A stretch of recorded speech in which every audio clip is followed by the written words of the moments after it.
Hello there. I'm Scotty.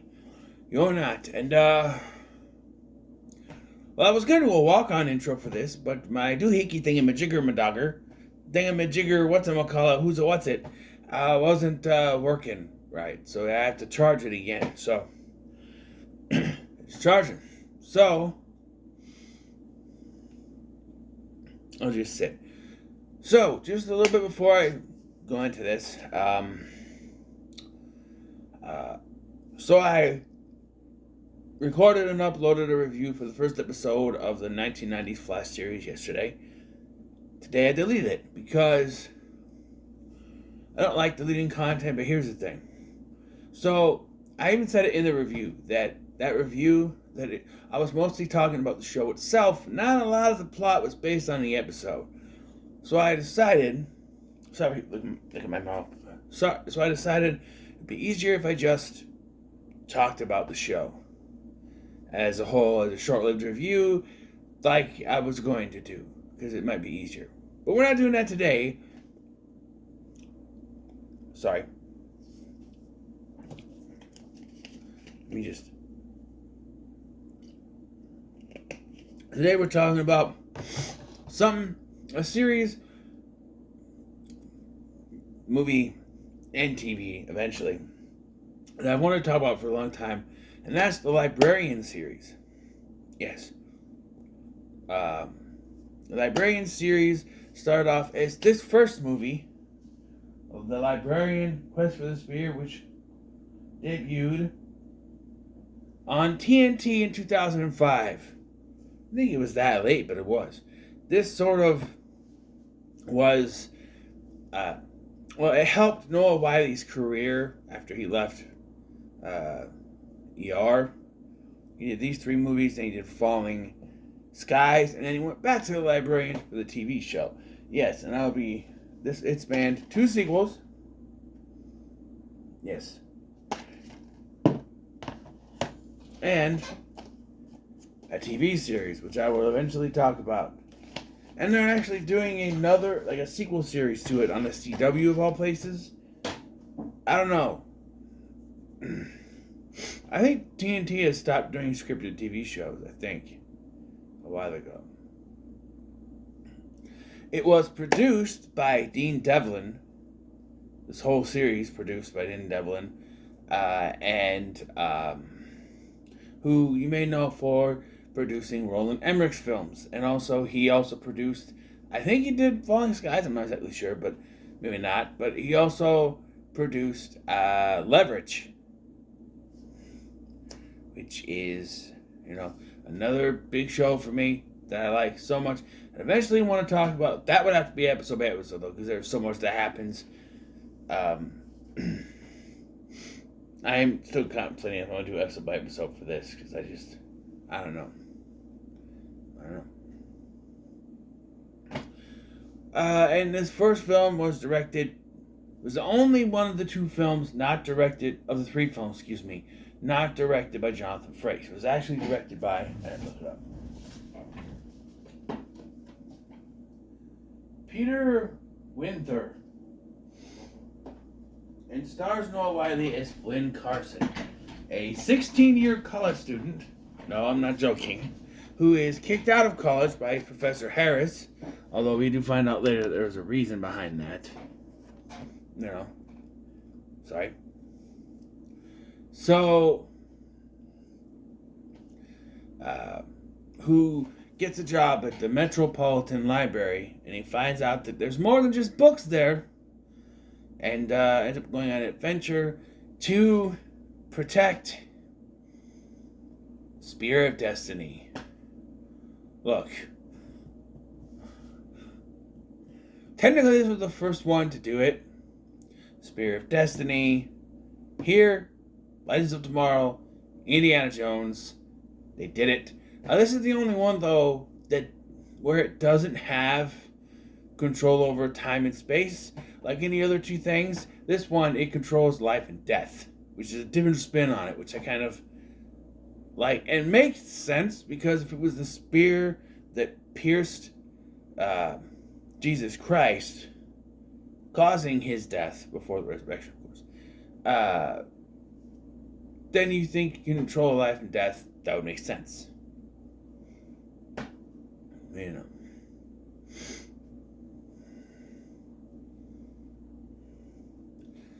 I don't know. But, yeah. So, you start with Flynn in college talking about this pyramid you think is going to be inconsequential, but it does come back. And I sort of forgot, but I was like, there's something with this pyramid. There's a reason why he's explaining all this stuff. Where, like, they have this pyramid. They're going to get a new headstone finally. Going to get the headstone. Because the Egyptian government, didn't want the headstone to be on it. Now they're going to finally put it on there. And he also mentions that if one of the stones were to come loose, the whole thing would come down. Would come crashing down. So that's an important plot point, believe me. So this is where his Professor Harris tells him that he's been a student too long and he needs to just go away. And so he basically kicks him out. So he's got to find a new job. So I hate looking at my face. I don't know what it is. It's probably... I have Tourette's, facial tics. I don't usually do it on camera, but I can't stop looking at my face. It's probably one of those. I'm sorry. If it bugs you, I'm sorry, but I can't stop. Wasn't doing this before. I don't know. Anyway. Is it dry here or something? So,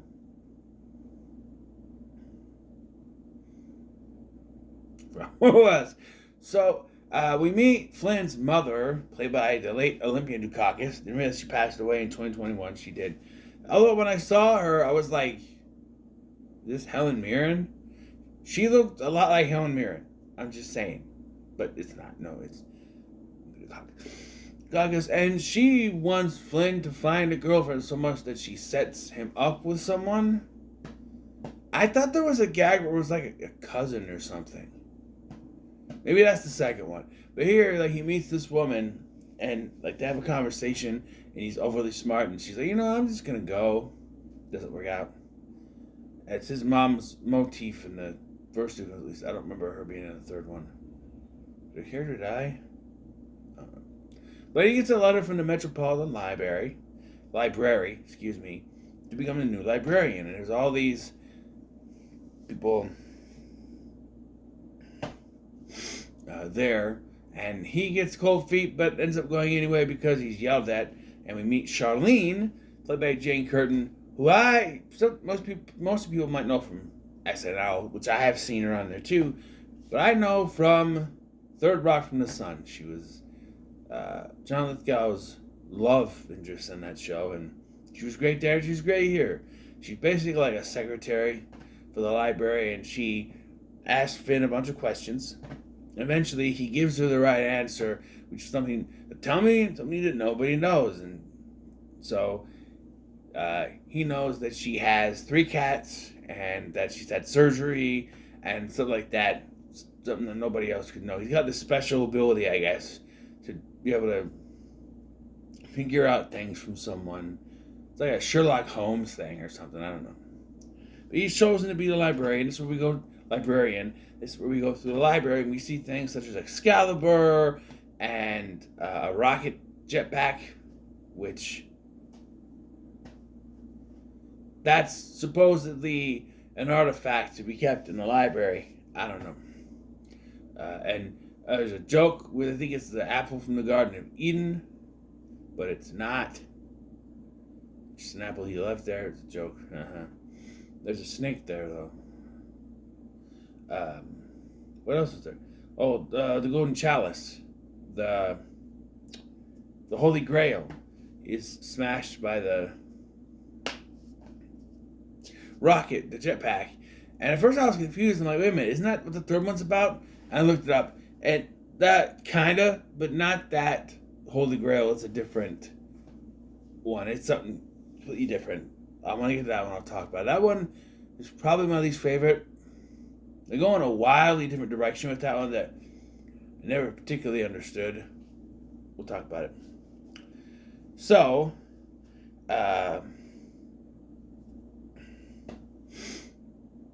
after you're introduced to all this stuff, he's like, oh, I can't wait to tell my mom. And so they say, you can't tell anyone. And to trust no one. But them, of course. I forgot to mention, we meet Judson, played by the great Bob Newhart, who is still kicking at 94 years old right now, man. And he is sort of he's Judson. He's the protector of the library, the owner, what's the word? He runs it. I don't remember what it's called. But basically he runs the library excuse me. And this just feels dry, I don't know. Again, if that bugs you, I'm sorry. I'm not trying to do it, it just happens. So he sees all the former librarians, including Edward Wilde, the last librarian, but they won't tell him what happened to him. He's just not the librarian anymore. And so he goes home, and then he is brought back to the library where they find out that the next day in the morning, they find Judson unconscious and finds out that members of the Serpent Brotherhood have broken in and taken a piece of the Spear of Destiny. And there's only one piece. And Judson says, well, Hitler only had one piece. You see what he did with that. Which actually wasn't much. What did he do with the piece? Create racism? I don't understand. I don't know. So, he's off to an adventure. He has this book that is only the language of the birds, which I never understood what that's supposed to mean, but he has this book. And on the flight there, he meets this mysterious woman named Nicole. Nicole Noon. Get it? No one. Noone. No one. Get it? Yes, turns out she is his guardian, although they don't mention it in the films at all. Like, the whole concept of the guardian, is there, but they don't call it a guardian until the show. Because he doesn't have a guardian in the third film. He doesn't. He goes on his own. Yeah. I don't know. But maybe they didn't mention guardian there. Maybe they do. I don't know. But she is his guardian, so they're on an adventure to get the second piece. On the way there, they talk about what happened with Edward, and she admits that he's dead, and that she got too close with him. She fell in love, and he ended up dead. His head was cut off by the Serpent Brotherhood. Oops. So, we see our villain is Kyle MacLachlan, and spoiler alert, he is Edward Wilde, because they show a picture to us, because the picture is shown first. So the audience knows who the villain is before the characters are, and I always think that's kind of a mistake. The audience should never be ahead of the characters. Because if we know what's going to happen, it's like, oh, okay, then they have the reveal where he's revealed as the bad guy, and we're like, we knew that, but they didn't. It's kind of underwhelming, you know? You know what I'm saying? But, yeah, so he's a villain, and his henchwoman is Kelly Hugh, and the other henchman is the bald guy who worked with Sean Bean in National Treasure, which came out a year before this. Before this. I don't know why I said it like that. Also, Judson has magic powers and can just appear. I don't know. It's never really explained. He's just like otherworldly, and it's also like old. We find out in later films, but yeah. So they find that the third piece. So something that irked me is they're using a lot of Indiana Jones tropes, like booby traps. That's an adventure movie trope, but. Booty traps. That's what I said, booby traps. Shh, quiet. Like, they do the forced perspective thing with the floor. Like, they think, like, Flynn trying to find a place that is safe, and he points to the pit, and he jumps, and it's just like it's mirrors. Used to make it look like that there's nothing there, but there actually is something there. They did that in Indiana Jones. And also, the booby trap on the thing you're going to grab, where he throws something at it, although they do a joke where he can't throw it at first, and he throws it, knocks the thing off, and a big old thing falls on him. Indiana Jones thing, too. They kind of took some of the stuff from Indiana Jones. A bridge, like a rickety bridge, which inherently isn't every adventure film, I guess, but it's just, a lot of tropes from that. Just, So they get the second piece, but the Superman Brotherhood is right there. And so they take them to their leader. They're not aliens. But, and it's revealed to be Wild, because of course it is. And Kelly Hu has a crush on Flynn for some reason. There's a couple of scenes here. She's like, I'm a big fan of your work. I'm like, what? And then later they're in a helicopter, and she's sitting next to him, and she's like, I'm like, what is this? I don't know what they're doing with this character, but yeah. We find out that the third piece is in Shangri-La, which is supposed to be a myth, but it's actually in the Himalayas, which is where it's always portrayed as being from in movies and TV shows. It's in the Himalayas. I think Real Adventures of Johnny Quest did an episode on it. It's always been portrayed as being in the Himalayas, and yet I don't think anyone's ever checked the Himalayas, because yet apparently the reason why no one's found it is because you can't see it, you can't get to it from air, you have to climb, which seems kind of stupid because it's like this area, and I don't know, but apparently you can't. But yeah. Eventually they get away from there, only for the Brotherhood to get back to them.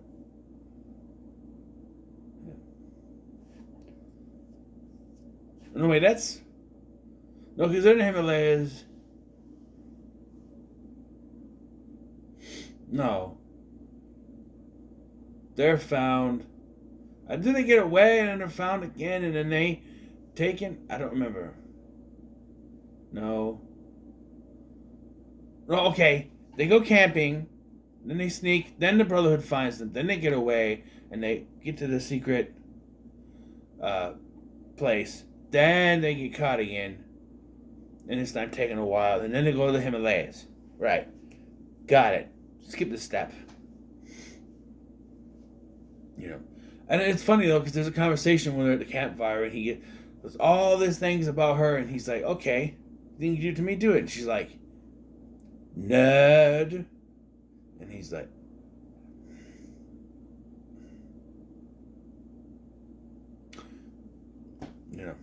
At one point he's actually wearing glasses, which is kind of weird. I know he does, but I don't know. This is one part he's wearing glasses, but yeah. So he can speak the language of the birds, so they go to the Himalayas, they go to Shangri-La. And we meet this guy who I'm sure I've seen in other shows. One of the monks there. I swear he's like a principal in a show or something. I swear. I don't know. But they find that the last piece, the tip of the spear, is in this little idol thing. And Flint opens it up. You're supposed to use the name of God. But no one knows the name of God. So he puts in M-E, because God's in all of us. God is in me. That's kind of stupid, but okay. And so he tells Wild to put his hand in there. Wild's like, no, you do it. And he grabs it, and nothing happens. He's like, they start to walk away, and then the booby trap happens, and they're able to escape, and presumably Nick Wilde, that's Zootopia. Wilde supposedly dies, and they get the last piece of the spear, and they go to a hotel room where they spend the night together, and then something confusing happens, because I don't understand this part. I never have. And now that I'm watching this with a sort of a reviewer's eyes, I really don't understand what is this. So, Nicole orders champagne. They have sex, of course, which I never thought of this. Is Flint a virgin? Is he a virgin? His mom's always trying to get him to find a girlfriend, right? He's been in college for 16 years. And she asked if he read any books on lovemaking, which he said, yes, I've read a ton. And I'm just like, is he a virgin? Flynn wakes up the next morning to find Nicole and the piece of the spear gone and runs down to the lobby why he doesn't put pants on, I don't know. He just runs down with the turban on, with the toga, the bed sheet around him. And I'm just like, you couldn't have put clothes on? You were that concerned? You ran down? But Judson pops onto him in a TV, and they come to the conclusion that maybe Nicole was actually in on it the whole time. In cahoots. He was cahooted. This really doesn't make any sense. If you're watching this for the first time, you're probably like, that makes no sense. She was clearly surprised that he was still alive, and very mad at him that he was still alive. Yet, cahoots? Sure. Now, we find out later, and here's where the thing doesn't make any sense to me. Find out later that actually, she was kidnapped along with a piece of the spear. Okay, because so Flynn realizes that the only thing powerful enough to put the pieces of the spear together is the pyramid, the headpiece of the pyramid and all that stuff. So he tells Judson to call the Marines, which is only Judson because he's a Marine, Semper Fi. Or, as Finn would say, Semper Paratus. But, gotta do the Ian Ziering voice. Semper Paratus. Not the best. Semper Paratus. Right, Dad? Semper Paratus. I don't know. But that's what Judson does. He goes, Semper Fi. He was a Marine. He was also a librarian, which is kind of obvious. But they go in there and they see Nicole tied up. So, here's the big question. Why didn't they kill Flynn? Because it makes no sense. If she's not in cahoots with them, so that means that they just kidnapped her in the middle of the night and took the piece of the spear and left Flynn alive? Bullshit. That does not seem like what someone called the Serpent Brotherhood would do. It makes no sense. It makes no sense. They were trying to fool the audience into thinking she was in on it, but then she clearly is not in on it. But if you try to use common sense, it makes no sense why they would just kidnap her, take the piece of the spear, and not kill Flynn. Well, because we need Flynn for the rest of the movie. Right. But they don't know that. If we're talking real world, things going on here, real world process, he'd be dead. And Wild would be all powerful because the only person that could stop him would be dead. And they'd have to recruit a new librarian. So, in that case, it makes no sense. No sense whatsoever that they didn't kill Flynn. The only reason they didn't is because the script dictates he needs to be alive to stop them. But common sense dictates that he should be dead, because there's no way they would just kidnap her, take the piece of the spear, and say, leave him. But, sir, if we leave him, he could stop us. Leave him. But, sir, leave him? Okay. I don't know. But yes, and we also see that Harris, his college professor, was in on it. Because of course he was.